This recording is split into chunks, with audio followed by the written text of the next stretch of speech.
members of Congress, distinguished guests, and fellow Americans. Our Constitution declares that from time to time, the President shall give to Congress information about the state of our Union. For 220 years, our leaders have fulfilled this duty. They've done so during periods of prosperity and tranquility. And they've done so in the midst of war and depression, in moments of great strife and great struggle. It's tempting to look back on these moments and assume that our progress was inevitable, that America was always destined to succeed. But when the Union was turned back at Bull Run and the Allies first landed at Omaha Beach, victory was very much in doubt. When the market crashed on Black Tuesday and civil rights marchers were beaten on Bloody Sunday, the future was anything but certain. These were the times that tested the courage of our convictions and the strength of our Union. And despite all our divisions and disagreements, our hesitations and our fears, America prevailed because we chose to move forward as one nation, as one people. Again, we are tested. And again, we must answer history's call. 1 year ago, I took office amid 2 wars, an economy rocked by a severe recession, a financial system on the verge of collapse, and a government deeply in debt. Experts from across the political spectrum warned that if we did not act, we might face a second depression. So we acted, immediately and aggressively. And 1 year later, the worst of the storm has passed. But the devastation remains. 1 in 10 Americans still cannot find work. Many businesses have shuttered. Home values have declined. Small towns and rural communities have been hit especially hard. And for those who'd already known poverty, life's become that much harder. And this recession has also compounded the burdens that America's families have been dealing with for decades. The burden of working harder and longer for less, of being unable to save enough to retire or help kids with college. So I know the anxieties that are out there right now. They're not new. These struggles are the reason I ran for president. These struggles are what I've witnessed for years in places like Elkhart, Indiana, and Galesburg, Illinois. I hear about them in the letters that I read each night. The toughest to read are those written by children, asking why they have to move from their home, asking when their mom or dad will be able to go back to work. For these Americans and so many others, change has not come fast enough. Some are frustrated, some are angry. They don't understand why it seems like bad behavior on Wall Street is rewarded, but hard work on Main Street isn't, or why Washington has been unable or unwilling to solve any of our problems. They're tired of the partisanship and the shouting and the pettiness. They know we can't afford it. Not now. So we face big and difficult challenges. And what the American people hope, what they deserve, is for all of us, Democrats and Republicans, to work through our differences, to overcome the numbing weight of our politics. For while the people who sent us here have different backgrounds, different stories, different beliefs, the anxieties they face are the same. The aspirations they hold are shared. A job that pays the bills, a chance to get ahead, most of all, the ability to give their children a better life. And you know what else they share? They share a stubborn resilience in the face of adversity. After one of the most difficult years in our history, they remain busy building cars and teaching kids, starting businesses and going back to school. They're coaching Little League and helping their neighbors. One woman wrote to me and said, "We are strained but hopeful, struggling but encouraged." It's because of this spirit, this great decency and great strength, that I have never been more hopeful about America's future than I am tonight.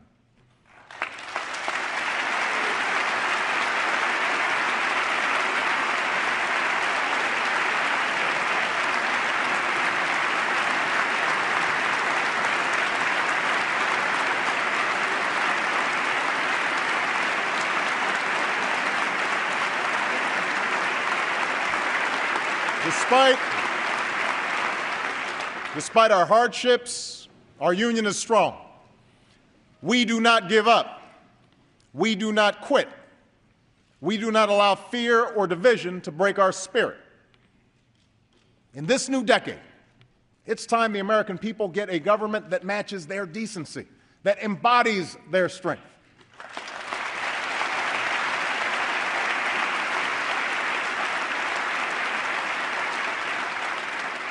And tonight I'd like to talk about how together we can deliver on that promise. It begins with our economy. Our most urgent task upon taking office was to shore up the same banks that helped cause this crisis. It was not easy to do. And if there's one thing that has unified Democrats and Republicans and everybody in between, it's that we all hated the bank bailout. I hated it.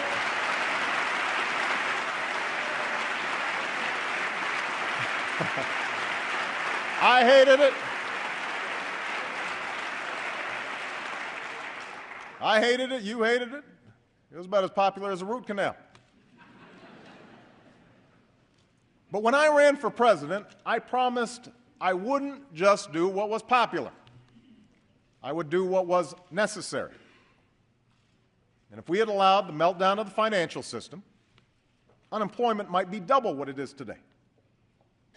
More businesses would certainly have closed.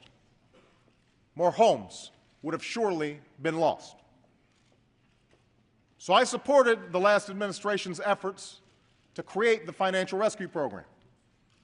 And when we took that program over, we made it more transparent and more accountable. And as a result, the markets are now stabilized, and we've recovered most of the money we spent on the banks.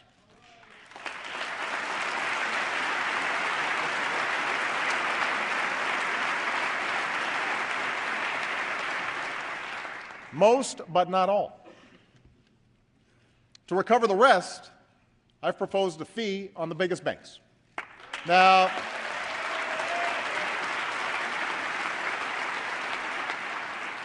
I know Wall Street isn't keen on this idea, but if these firms can afford to hand out big bonuses again, they can afford a modest fee to pay back the taxpayers who rescued them in their time of need.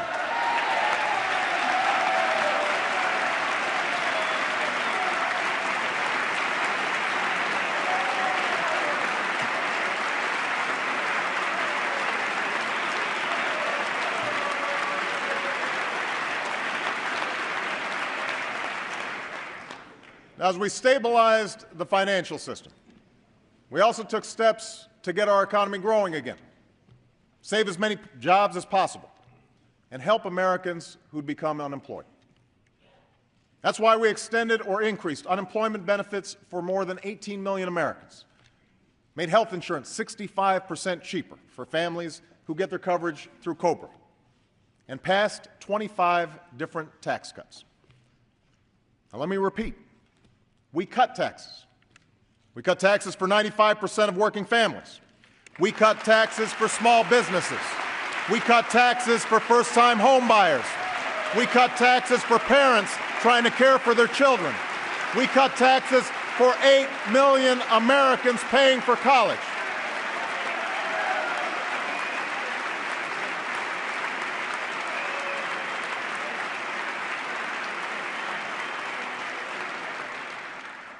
I thought I'd get some applause on that one.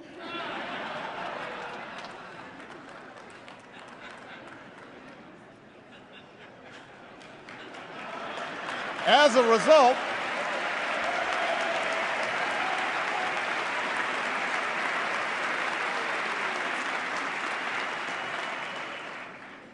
result, millions of Americans had more to spend on gas and food and other necessities, all of which helped businesses keep more workers. And we haven't raised income taxes by a single dime on a single person, not a single dime.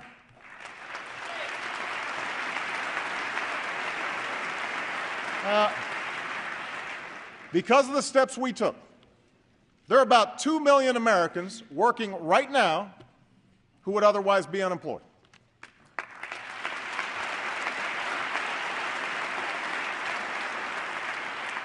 $200,000 work in construction and clean energy. 300,000 are teachers and other education workers. Tens of thousands are cops, firefighters, correctional officers, first responders. And we're on track to add another 1.5 million jobs to this total by the end of the year. The plan that has made all of this possible, from the tax cuts to the jobs, is the Recovery Act. That's right. The Recovery Act, also known as the stimulus bill.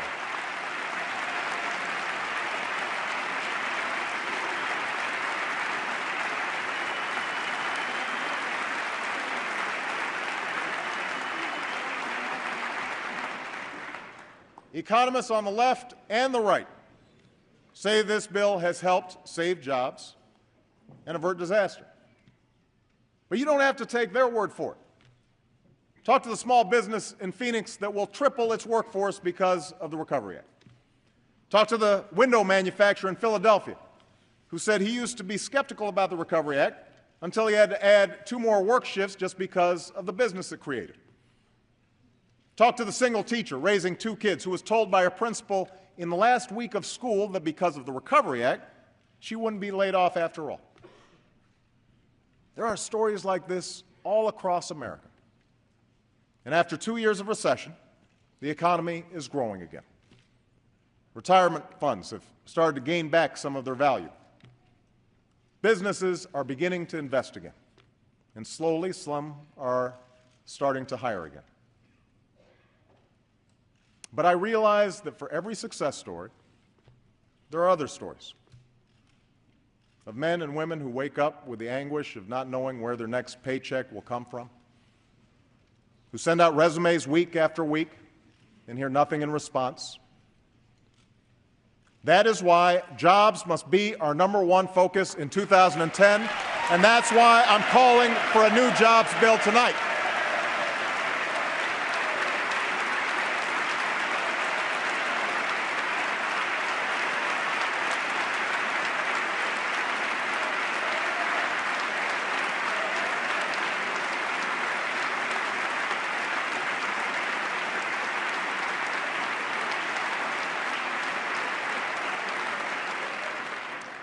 Now, the true engine of job creation in this country will always be America's businesses.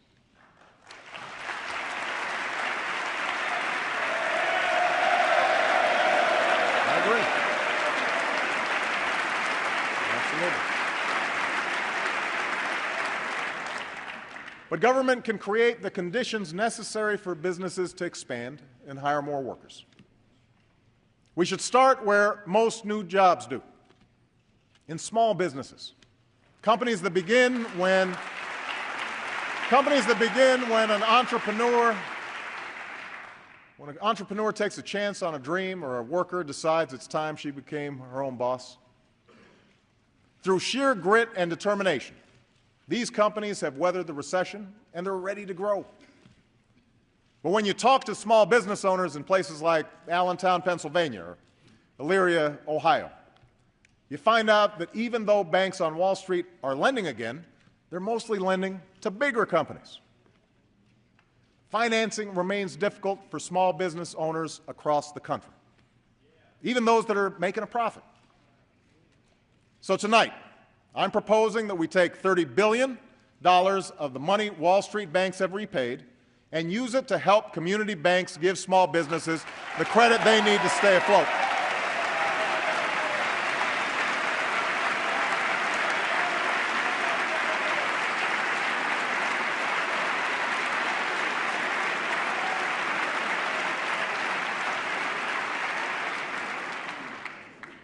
I'm also proposing a new small business tax credit, one that will go to over 1 million small businesses who hire new workers or raise wages.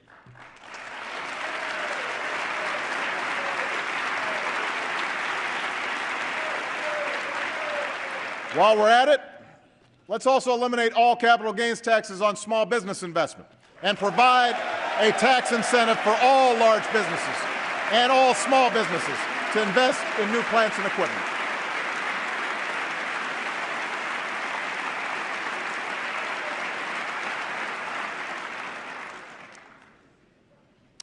Next, we can put Americans to work today building the infrastructure of tomorrow.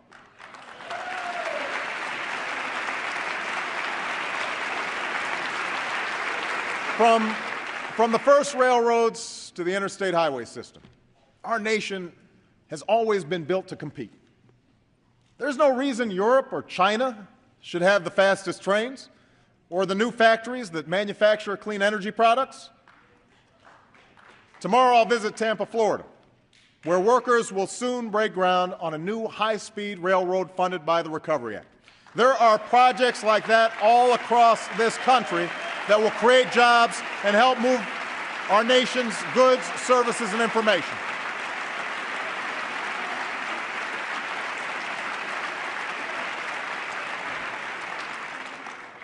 We should put more Americans to work building clean energy facilities and give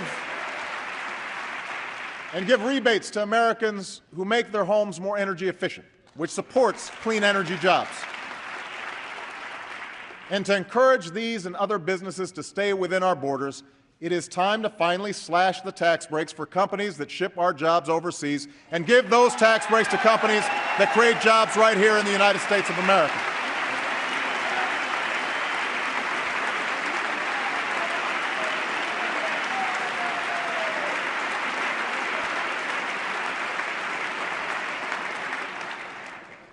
Now, the House has passed a jobs bill that includes some of these steps.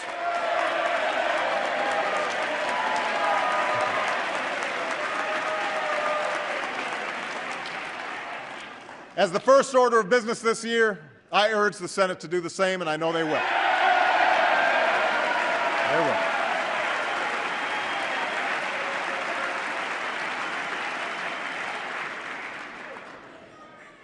People are out of work. They're hurting. They need our help.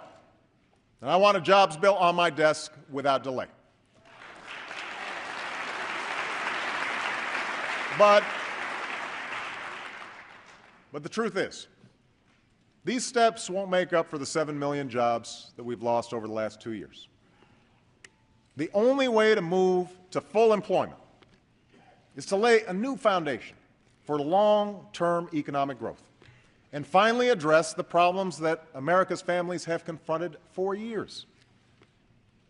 We can't afford another so-called economic expansion like the one from the last decade, what some call the lost decade, where jobs grew more slowly than during any prior expansion, where the income of the average American household declined while the cost of health care and tuition reached record highs, where prosperity was built on a housing bubble and financial speculation. From the day I took office, I've been told that addressing our larger challenges is too ambitious. Such an effort would be too contentious. I've been told that our political system is too gridlocked and that we should just put things on hold for a while. For those who make these claims, I have one simple question. How long should we wait? How long should America put its future on hold? You see,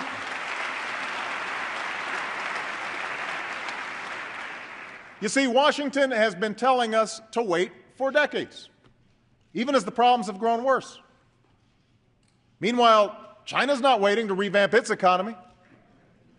Germany's not waiting. India's not waiting. These nations they're not standing still. These nations aren't playing for second place. They're putting more emphasis on math and science.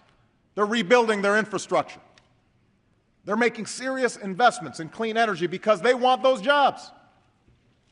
Well, I do not accept second place for the United States of America.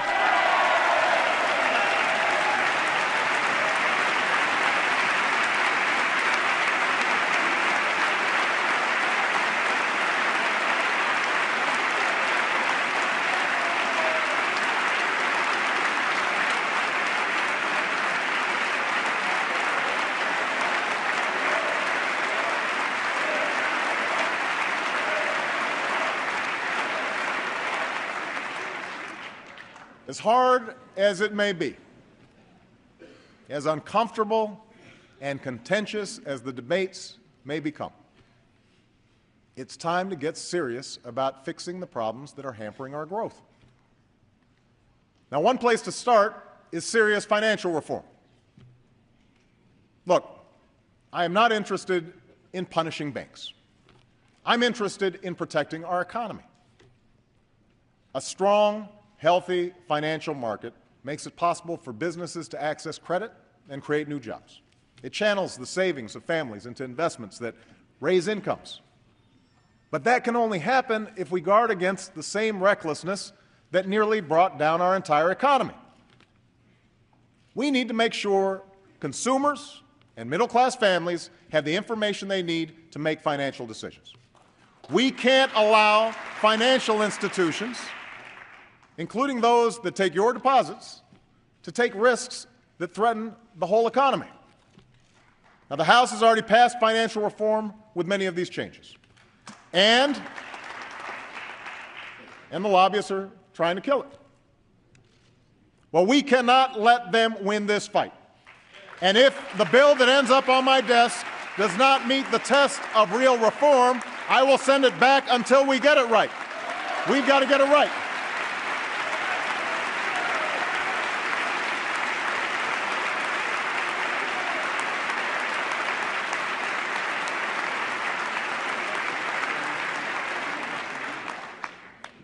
Next, we need to encourage American innovation. Last year, we made the largest investment in basic research funding in history. An investment that could lead to the world's cheapest solar cells, or treatment that kills cancer cells but leaves healthy ones untouched. And no area is more ripe for such innovation than energy. You can see the results of last year's investments in clean energy. In the North Carolina company that will create 1,200 jobs nationwide helping to make advanced batteries, or in the California business that will put 1,000 people to work making solar panels.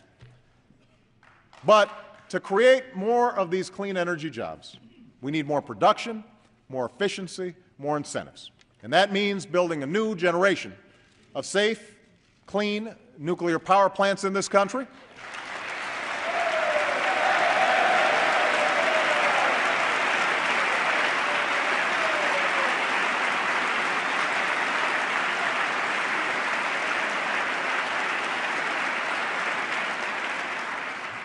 It means making tough decisions about opening new offshore areas for oil and gas development.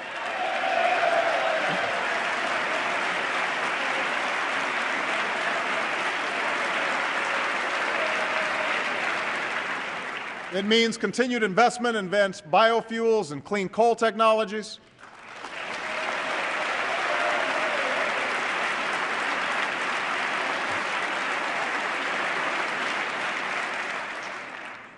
And yes, it means passing a comprehensive energy and climate bill with incentives that will finally make clean energy the profitable kind of energy in America.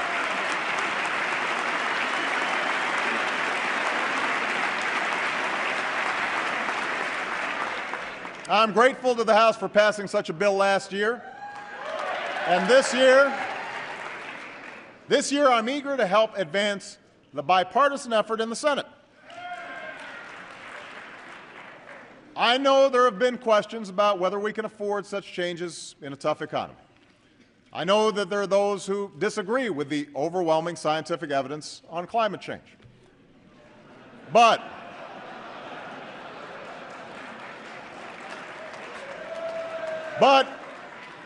here's the thing. Even if you doubt the evidence, providing incentives for energy efficiency and clean energy are the right thing to do for our future, because the nation that leads the clean energy economy will be the nation that leads the global economy, and America must be that nation.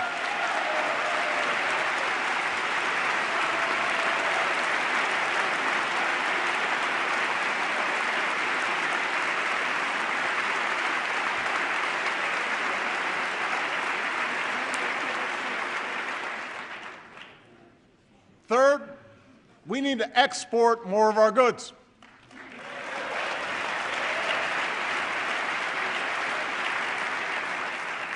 Because the more products we make and sell to other countries, the more jobs we support right here in America. So tonight we set a new goal. We will double our exports over the next 5 years, an increase that will support 2 million jobs in America.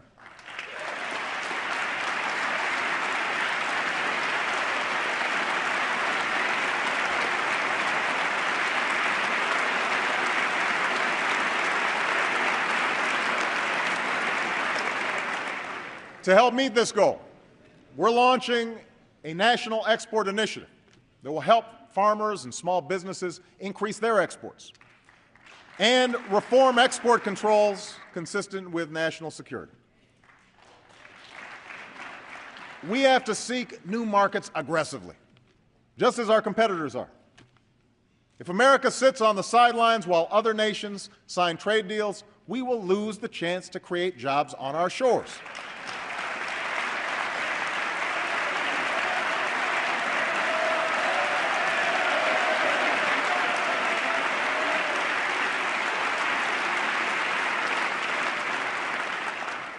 But realizing those benefits also means enforcing those agreements so our trading partners play by the rules.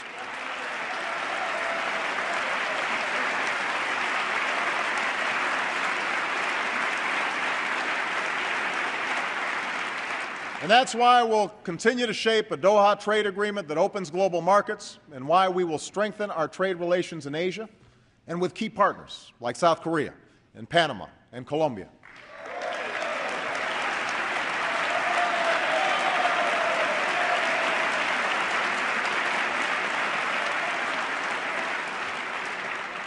Fourth, we need to invest in the skills and education of our people. Now, this year, we've broken through the stalemate between left and right by launching a national competition to improve our schools. And the idea here is simple. Instead of rewarding failure, we only reward success. Instead of funding the status quo, we only invest in reform. Reform that raises student achievement, inspires students to excel in math and science, and turns around failing schools that steal the future of too many young Americans, from rural communities to the inner city. In the 21st century, the best anti-poverty program around is a world-class education.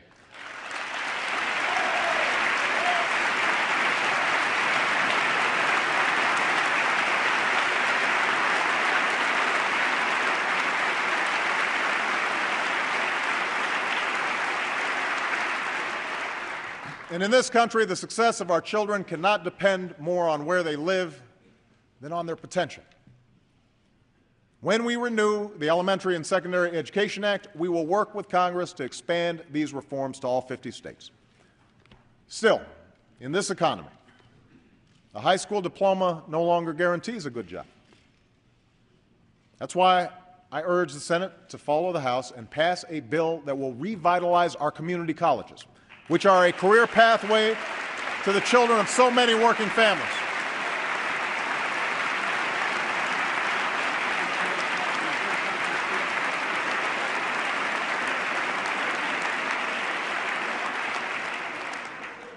to make college more affordable, this bill will finally end the unwarranted taxpayer subsidies that go to banks for student loans.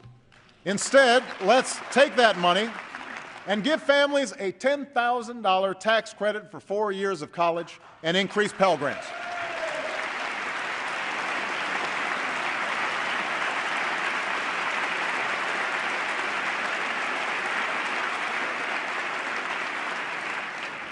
And let's tell another 1 million students that when they graduate, they will be required to pay only 10% of their income on student loans. And all of their debt will be forgiven after 20 years, and forgiven after 10 years if they choose a career in public service. Because in the United States of America, no one should go broke because they chose to go to college.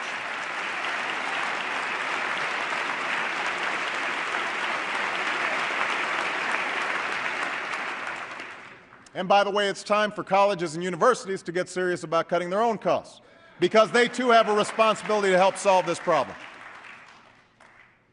Now, the price of college tuition is just one of the burdens facing the middle class. That's why last year I asked Vice President Biden to chair a task force on middle-class families. That's why we're nearly doubling the child care tax credit and making it easier to save for retirement by giving access to every worker a retirement account and expanding the tax credit for those who start a nest egg. That's why we're working to lift the value of a family's single largest investment, their home. The steps we took last year to shore up the housing market have allowed millions of Americans to take out new loans and save an average of $1,500 on mortgage payments. This year, we will step up refinancing so that homeowners can move into more affordable mortgages. And it is precisely to relieve the burden on middle-class families that we still need health insurance reform.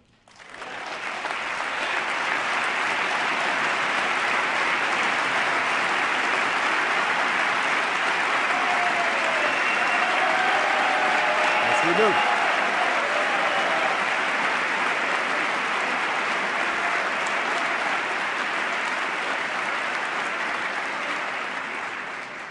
Now, let's clear a few things up.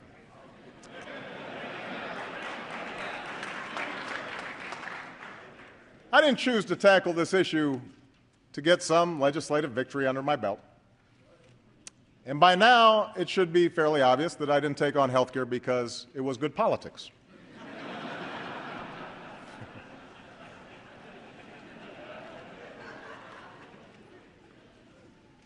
I took on health care because of the stories I've heard from Americans with pre-existing conditions whose lives depend on getting coverage, patients who've been denied coverage, families, even those with insurance, who are just one illness away from financial ruin.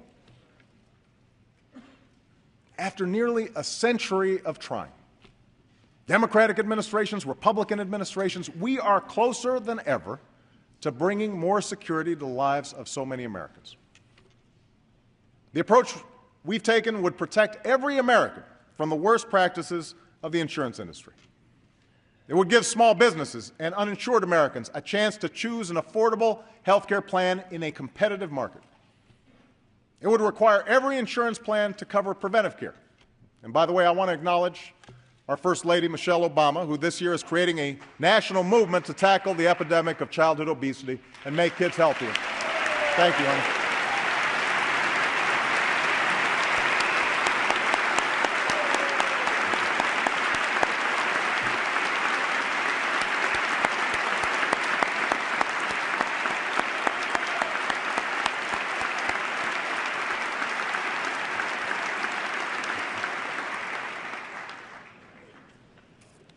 She gets embarrassed.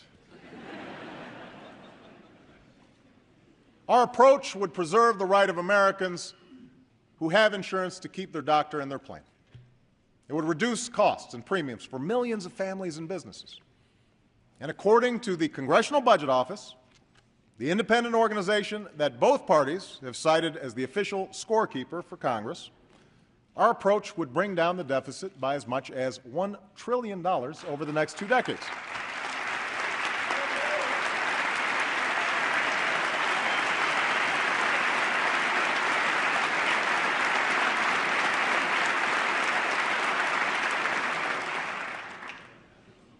Still, this is a complex issue, and the longer it was debated, the more skeptical people became.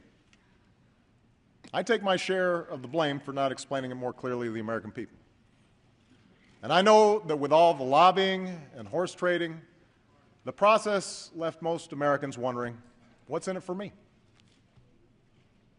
But I also know this problem is not going away. By the time I'm finished speaking tonight, more Americans will have lost their health insurance. Millions will lose it this year. Our deficit will grow. Premiums will go up. Patients will be denied the care they need. Small business owners will continue to drop coverage altogether. I will not walk away from these Americans, and neither should the people in this chamber.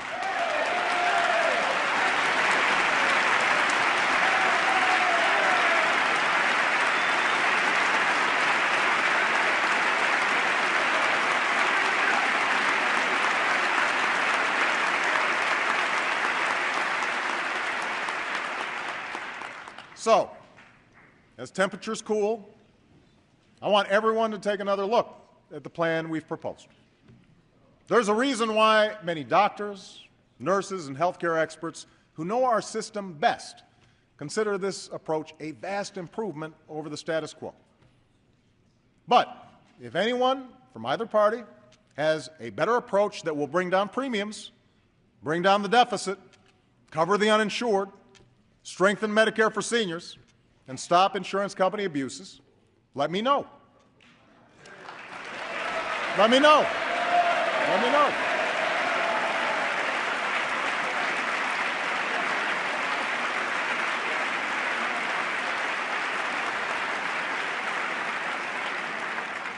I'm eager to see it. Here's what I ask Congress, though. Don't walk away from reform. Not now. Not when we are so close. Let us find a way to come together and finish the job for the American people. Let's get it done. Let's get it done.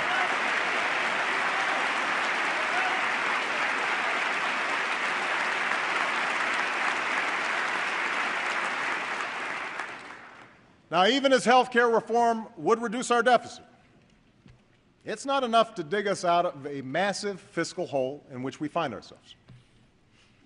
It's a challenge that makes all others that much harder to solve, and one that's been subject to a lot of political posturing.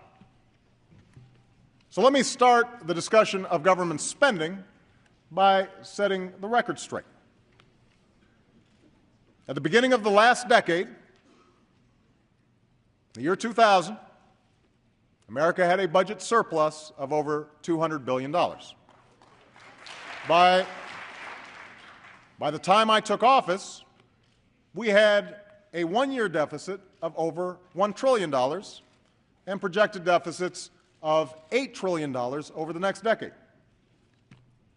Most of this was the result of not paying for 2 wars, 2 tax cuts, and an expensive prescription drug program.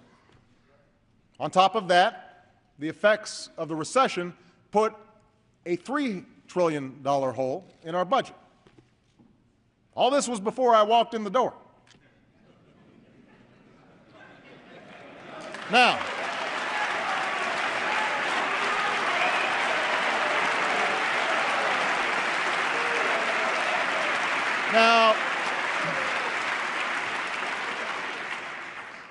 just stating the facts. Now, if we had taken office in ordinary times, I would have liked nothing more than to start bringing down the deficit. But we took office amid a crisis, and our efforts to prevent a second depression have added another $1 trillion to our national debt. That, too, is a fact. I'm absolutely convinced that was the right thing to do. But families across the country are tightening their belts and making tough decisions. The federal government should do the same.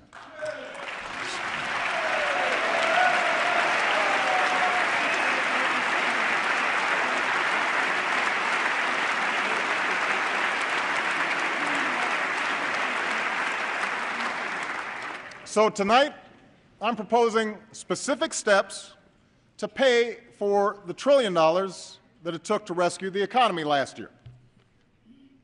Starting in 2011, we are prepared to freeze government spending for 3 years.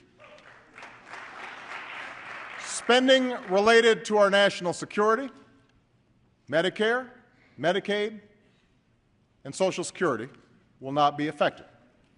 But all other discretionary government programs will. Like any cash-strapped family, we will work within a budget to invest in what we need and sacrifice what we don't. And if I have to enforce this discipline by veto, I will.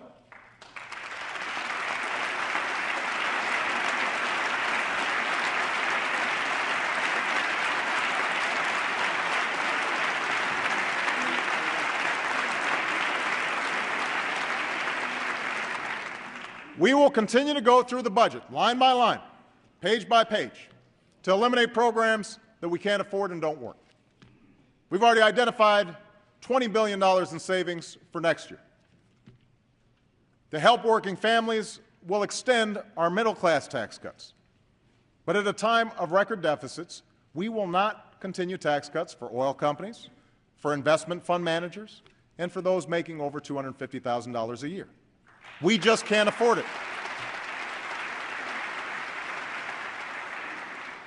Now, even after paying for what we spent on my watch, we'll still face the massive deficit we had when I took office.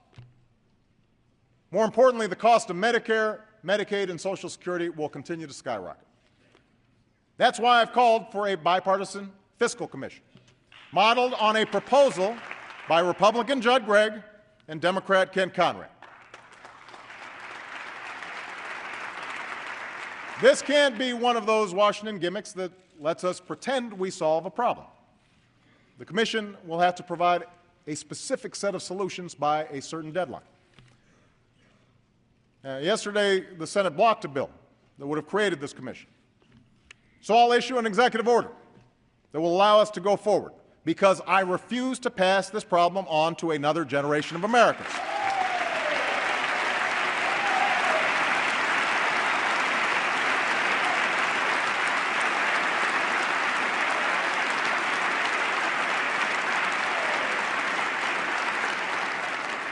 And when the vote comes tomorrow, the Senate should restore the pay-as-you-go law that was a big reason for why we had record surpluses in the 1990s.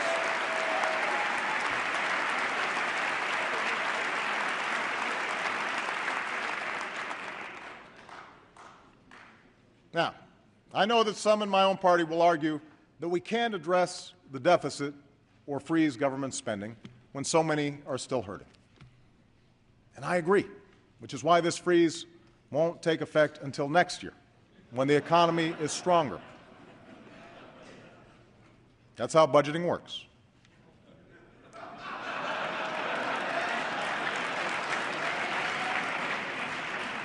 But understand, if we don't take meaningful steps to rein in our debt, it could damage our markets, increase the cost of borrowing, and jeopardize our recovery, all of which would have an even worse effect on our job growth and family incomes. From some on the right, I expect we'll hear a different argument. That if we just make fewer investments in our people, extend tax cuts, including those for the wealthier Americans, eliminate more regulations, maintain the status quo on health care, our deficits will go away. The problem is, that's what we did for 8 years.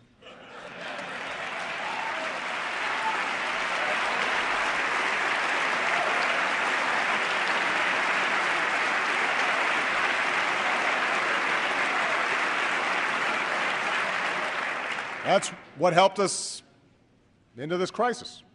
It's what helped lead to these deficits. We can't do it again. Rather than fight the same tired battles that have dominated Washington for decades, it's time to try something new. Let's invest in our people without leaving them a mountain of debt. Let's meet our responsibility to the citizens who sent us here. Let's try common sense. A novel concept. Now, to do that, we have to recognize that we face more than a deficit of dollars right now. We face a deficit of trust. deep and corrosive doubts about how Washington works that have been growing for years. To close that credibility gap, we have to take action on both ends of Pennsylvania Avenue, to end the outsized influence of lobbyists, to do our work openly, to give our people the government they deserve.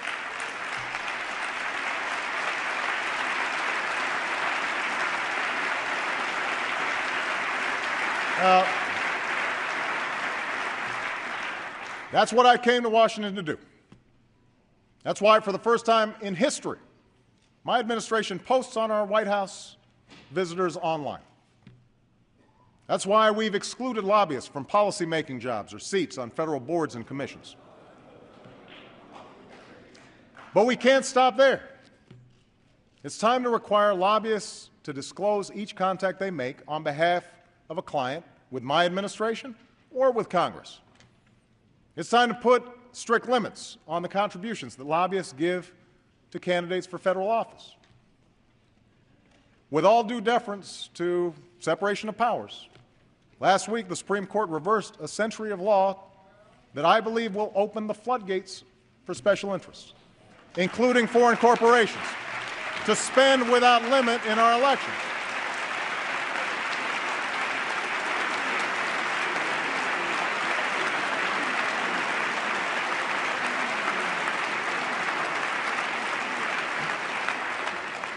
I don't think American elections should be bankrolled by America's most powerful interests, or worse, by foreign entities. They should be decided by the American people. And I'd urge Democrats and Republicans to pass a bill that helps correct some of these problems. I'm also calling on Congress to continue down the path of earmark reform. Democrats and Republicans.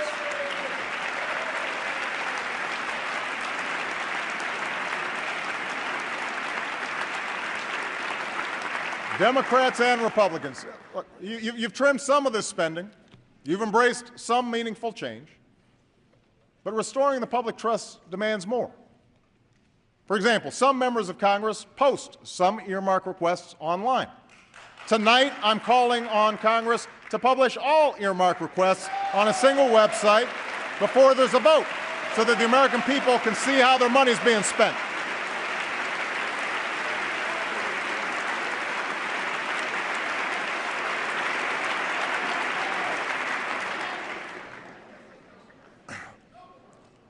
Of course, none of these reforms will even happen if we don't also reform how we work with one another. Now, I'm not naive. I never thought that the mere fact of my election would usher in peace and harmony in some post-partisan era. I knew that both parties have fed divisions that are deeply entrenched. And on some issues, there are simply philosophical differences that will always cause us to part ways. These disagreements about the role of government in our lives, about our national priorities and our national security, they've been taking place for over 200 years. They're the very essence of our democracy. But what frustrates the American people is a Washington where every day is election day. We can't wage a perpetual campaign where the only goal is to see who can get the most embarrassing headlines about the other side. A belief that if you lose, I win.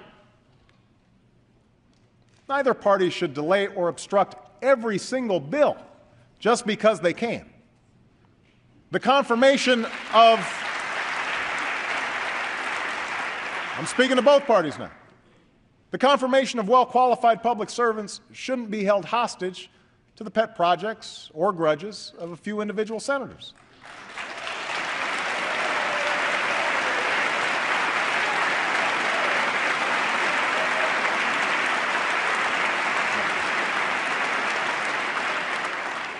Washington may think that saying anything about the other side, no matter how false, no matter how malicious, is just part of the game.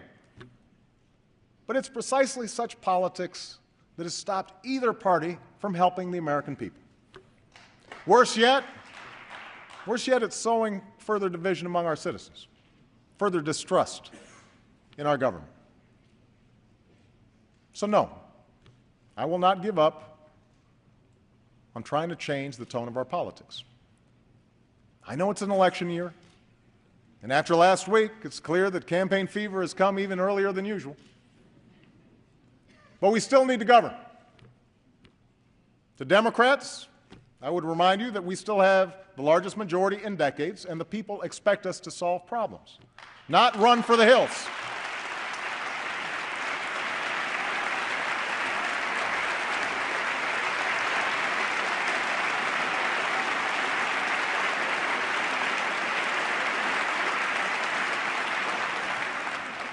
And if the Republican leadership is going to insist that 60 votes in the Senate are required to do any business at all in this town, a supermajority, then the responsibility to govern is now yours as well.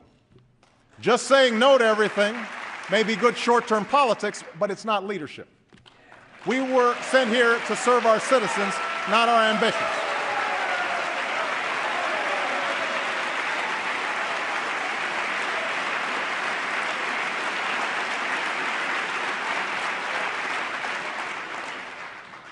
So let's show the American people that we can do it together. This week I'll be addressing a meeting of the House Republicans. I'd like to begin monthly meetings with both Democratic and Republican leadership. I know you can't wait.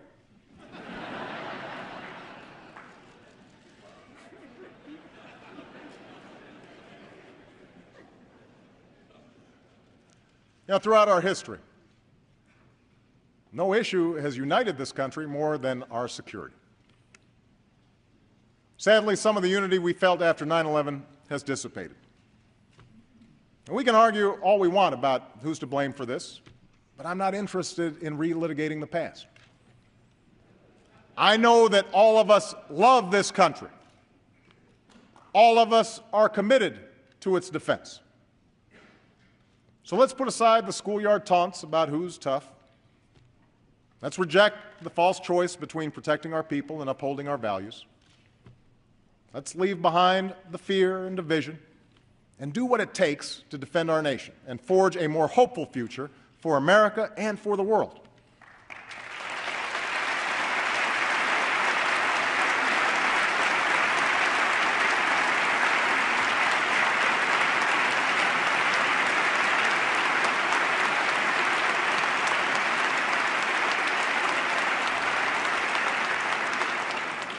That's the work we began last year. Since the day I took office, we've renewed our focus on the terrorists who threaten our nation. We've made substantial investments in our homeland security and disrupted plots that threaten to take American lives. We are filling unacceptable gaps revealed by the failed Christmas attack with better airline security and swifter action on our intelligence. We've prohibited torture and strengthened partnerships from the Pacific to South Asia to the Arabian Peninsula. And in the last year, hundreds of al-Qaeda's fighters and affiliates, including many senior leaders, have been captured or killed, far more than in 2008. And in Afghanistan, we're increasing our troops and training Afghan security forces so they can begin to take the lead in July of 2011 and our troops can begin to come home.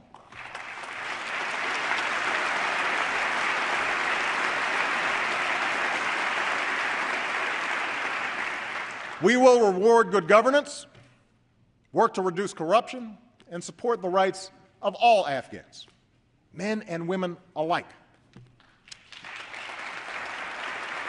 We're joined by allies and partners who have increased their own commitments and who will come together tomorrow in London to reaffirm our common purpose.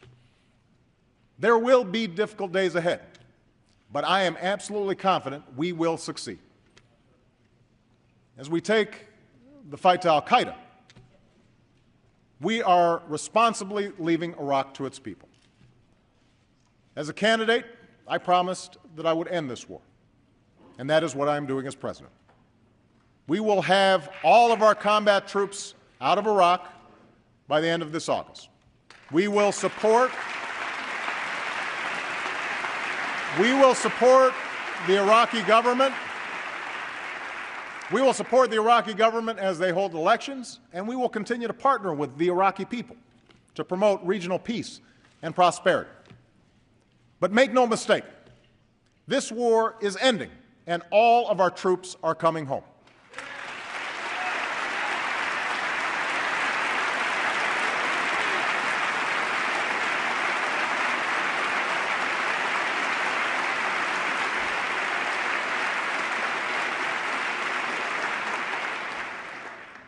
Tonight, all of our men and women in uniform, in Iraq, in Afghanistan, and around the world, they have to know that they have our respect, our gratitude, our full support.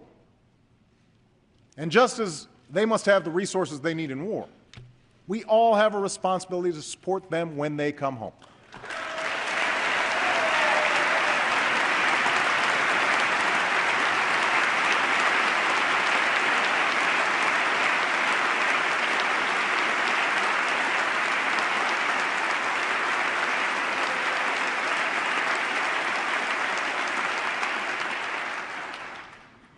That's why we made the largest increase in investments for veterans in decades. Last year.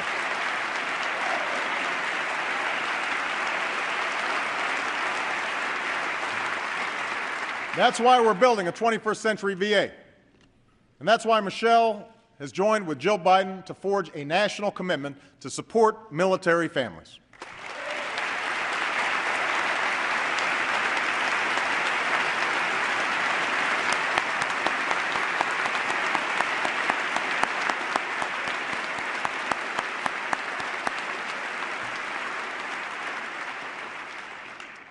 Now, even as we prosecute two wars, we're also confronting perhaps the greatest danger to the American people, the threat of nuclear weapons. I've embraced the vision of John F. Kennedy and Ronald Reagan through a strategy that reverses the spread of these weapons and seeks a world without them. To reduce our stockpiles and launchers while ensuring our deterrent, the United States and Russia are completing negotiations on the farthest-reaching arms control treaty in nearly 2 decades.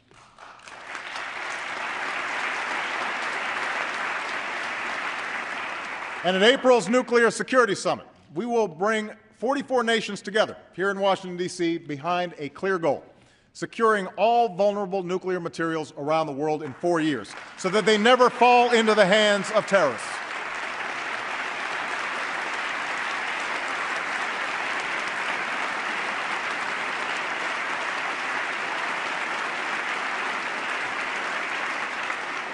Now, these diplomatic efforts have also strengthened our hand in dealing with those nations that insist on violating international agreements in pursuit of nuclear weapons. That's why North Korea now faces increased isolation and stronger sanctions, sanctions that are being vigorously enforced. That's why the international community is more united and the Islamic Republic of Iran is more isolated. And as Iran's leaders continue to ignore their obligations, there should be no doubt they, too, will face growing consequences. That is a promise.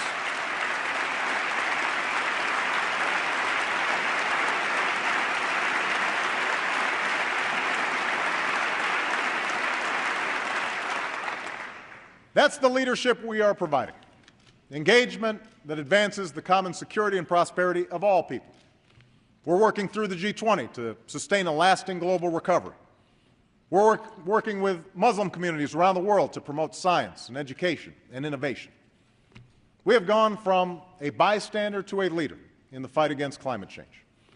We're helping developing countries to feed themselves and continuing the fight against HIV/AIDS. And we are launching a new initiative that will give us the capacity to respond faster and more effectively to bioterrorism or an infectious disease. A plan that will counter threats at home and strengthen public health abroad. As we have for over 60 years, America takes these actions because our destiny is connected to those beyond our shores. But we also do it because it is right. That's why, as we meet here tonight, over 10,000 Americans are working with many nations to help the people of Haiti recover and rebuild.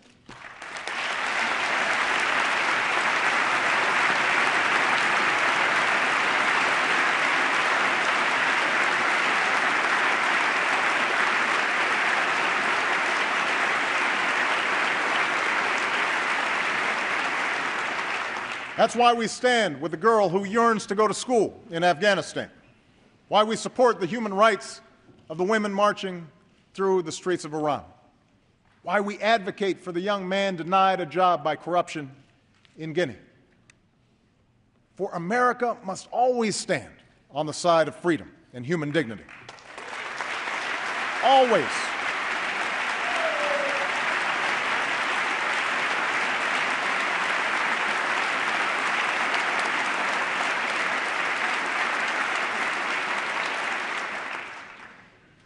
Abroad, America's greatest source of strength has always been our ideals. The same is true at home. We find unity in our incredible diversity, drawing on the promise enshrined in our Constitution.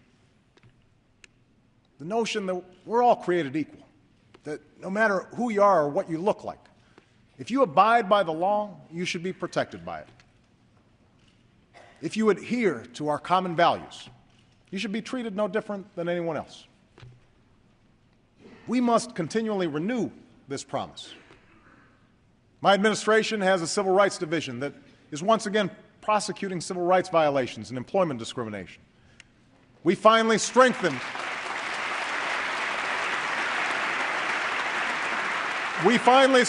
our laws to protect against crimes driven by hate. This year, I will work with Congress and our military to finally repeal the law that denies gay Americans the right to serve the country they love because of who they are. It's the right thing to do.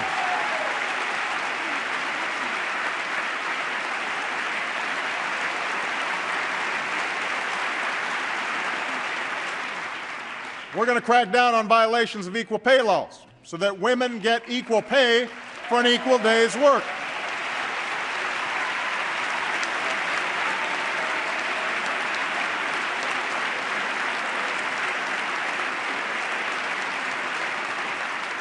And we should continue the work of fixing our broken immigration system to secure our borders and enforce our laws and ensure that everyone who plays by the rules can contribute to our economy and enrich our nations.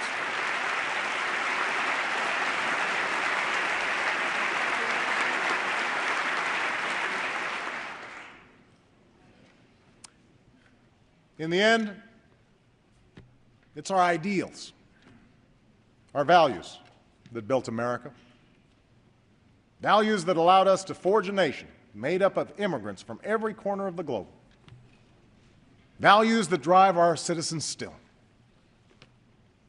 Every day, Americans meet their responsibilities to their families and their employers. Time and again, they lend a hand to their neighbors and give back to their country. They take pride in their labor and are generous in spirit. These aren't Republican values or Democratic values that they're living by, business values or labor values. They're American values. Unfortunately, too many of our citizens have lost faith that our biggest institutions, our corporations, our media, and yes, our government, still reflect these same values.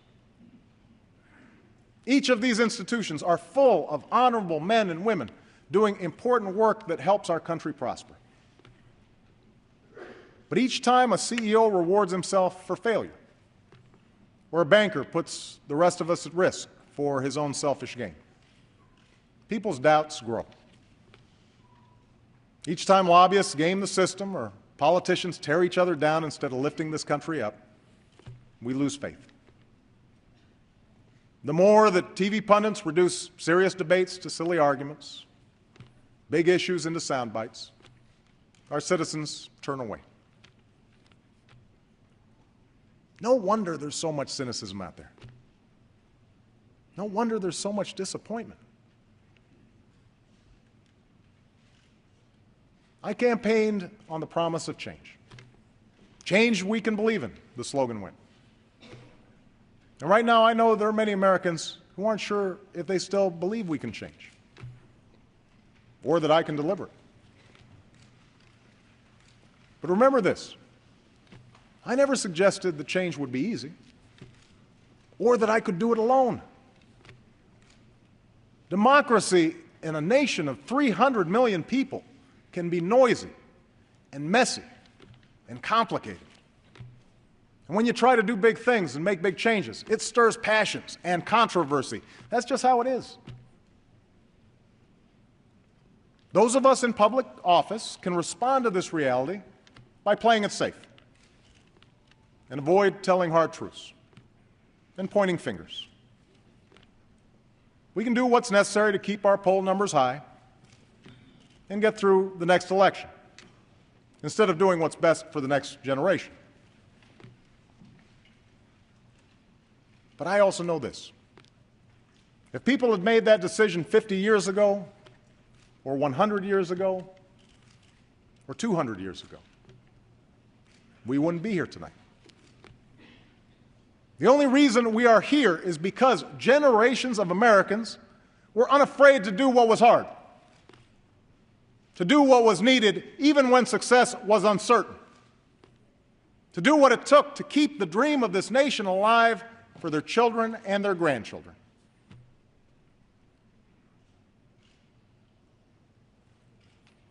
Our administration has had some political setbacks this year, and some of them were deserved.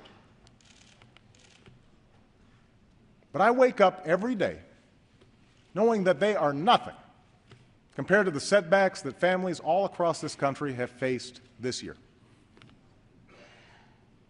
And what keeps me going, what keeps me fighting, is that despite all these setbacks, that spirit of determination and optimism, that fundamental decency that has always been at the core of the American people, that lives on.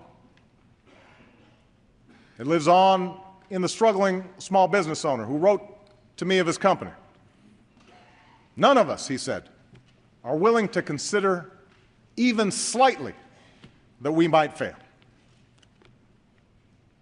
It lives on in the woman who said that even though she and her neighbors have felt the pain of recession, we are strong, we are resilient, we are American. It lives on in the 8-year-old boy in Louisiana who just sent me his allowance and asked if I would give it to the people of Haiti.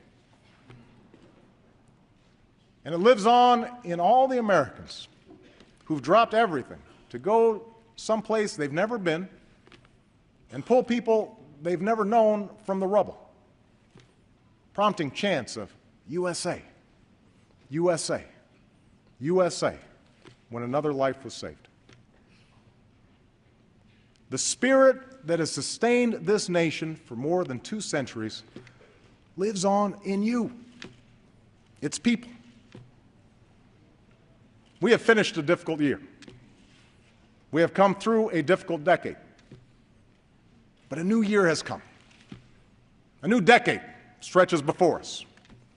We don't quit. I don't quit. Let's seize this moment to start anew, to carry the dream forward, and to strengthen our union once more. Thank you. God bless you. And God bless the United States of America.